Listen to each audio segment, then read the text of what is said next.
Good evening, everybody. This is Jehoiadak Maccabeus. That dog.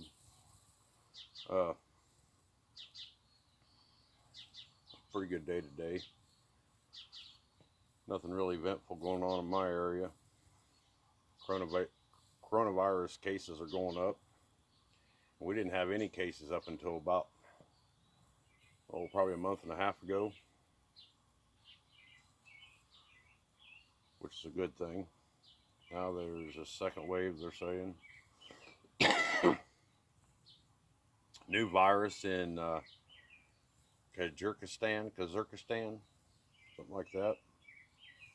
It's a form of a pneumonia, supposed to be highly contagious. They're saying it's a pandemic level type virus, something you might want to keep your eye on.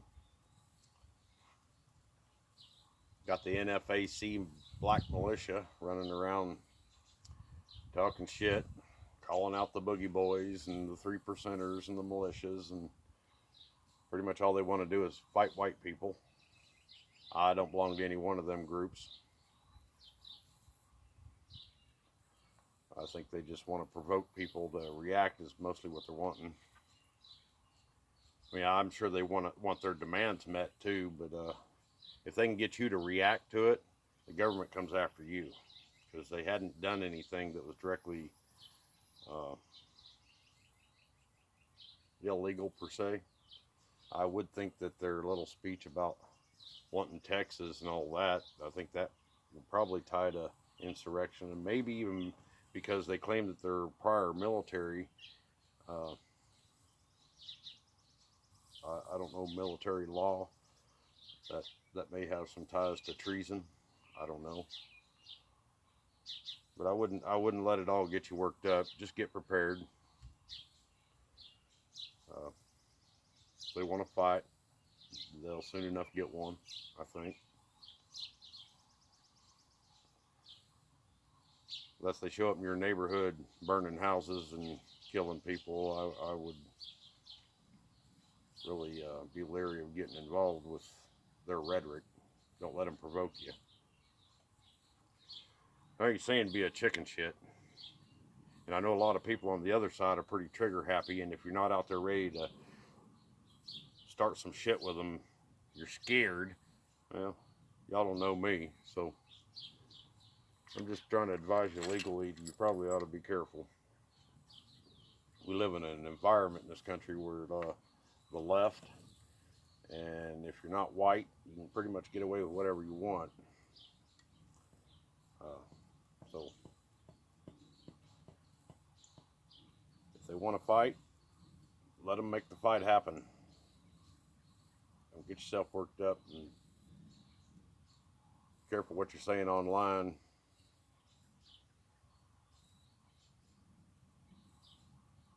Don't be provocative. That's all I'm going to say about it. This is my FireHawk. Done a video about it, back in probably November. And I said I'd do an update on it. I've done some more to it since then. I'll leave a link in the description or in the pinned comment on the new virus and this here, if anybody's interested in watching it.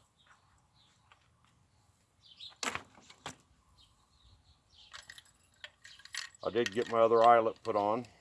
This is a part of a buckle off of a piece of horse equipment, like the belly band. Has the other deal that goes to the hole and snaps around. Got the hole drilled through, so it's a solid point. Got the bolt through it, if you can see that. I put an exoskeleton on it. This metal, as you can see, it's flat, goes up and then turns into a piece of round. It's off of a single tree, horse-drawn equipment, and it has holes in it where it goes through the wood on the single tree. They hook horses up to it to pull farm equipment and wagons, stuff like that.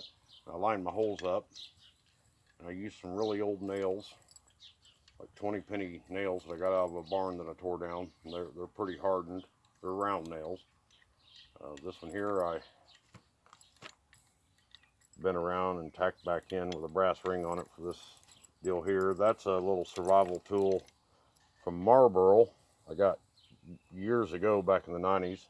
You're old enough to remember the Marlboro miles. The chain I just made out of some steel chrome rings that I had. Put the cross pieces on both sides. It's got another nail that goes through here. I haven't cut this one off yet. If you can really see that. I got to cut that one off. But I did that.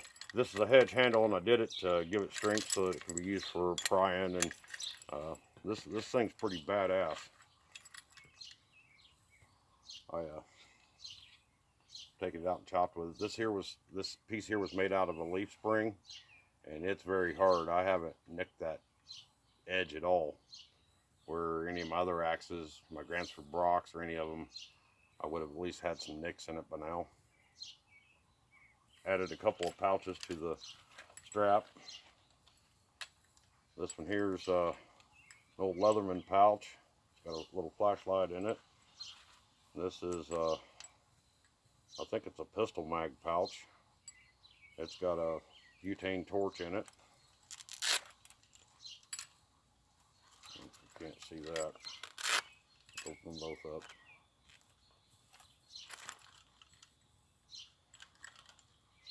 And one of my favorite lighters. I bought a bunch of these while they was out. Orange chainsaws and zombies. I just thought it was cool. No, I don't really believe the dead's going to come back to life and start eating people. But I do like a good zombie flick, especially them fast running ones. I think that's all I did to it. It's pretty stout. I've chopped through car doors, car hoods, some soap wash machines.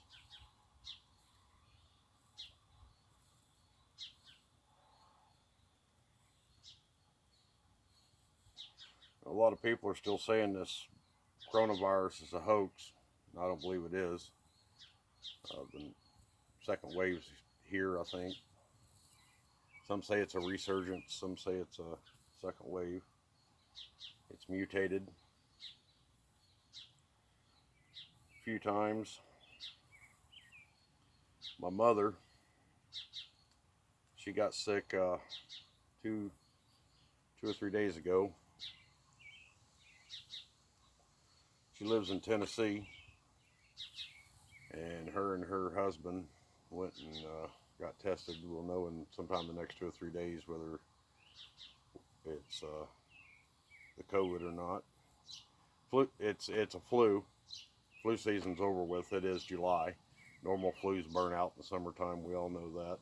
But this thing's fake. It's all a hoax. Remember, you don't need a mask on. I think everybody ought to get a mask on. Not because the government says so, just not only to protect yourself, but to protect the people around you. Anyway, I won't get off and all that. I've had some parting of the ways with people over this mask thing. I got no time for it. I'm not going to discuss it with you. I don't want to see your links or anything like that, trying to convince me one way or another. I had one guy on another channel I really enjoy, and he put up some Bill and Melinda Gates stuff, and I commented about a mask, and this guy come right around dropping videos to inform me how bad they are and how unhealthy they are. And I've worked construction a lot in my life in a union. I was in the carpenters union, and you do follow OSHA standards on a union job. And the job sites, I built data centers for Microsoft, Google, Facebook, Amazon, the government, and most of them jobs do have a higher standard than even OSHA has. The painters, the sheetrock finishers have masks on all the time. As a carpenter, if I had to go back into their area, It's required. I have to have a mask on. They have safety coordinators, safety inspectors going around all the time. If you're anything out of safety, they'll warn you.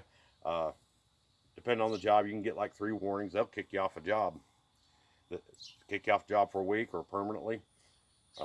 And in them kind of jobs, you do have your mask on all day, and I've not known anybody that had any health repercussions from having a mask on all day. Our doctors and nurses have worn masks continually throughout a day at work.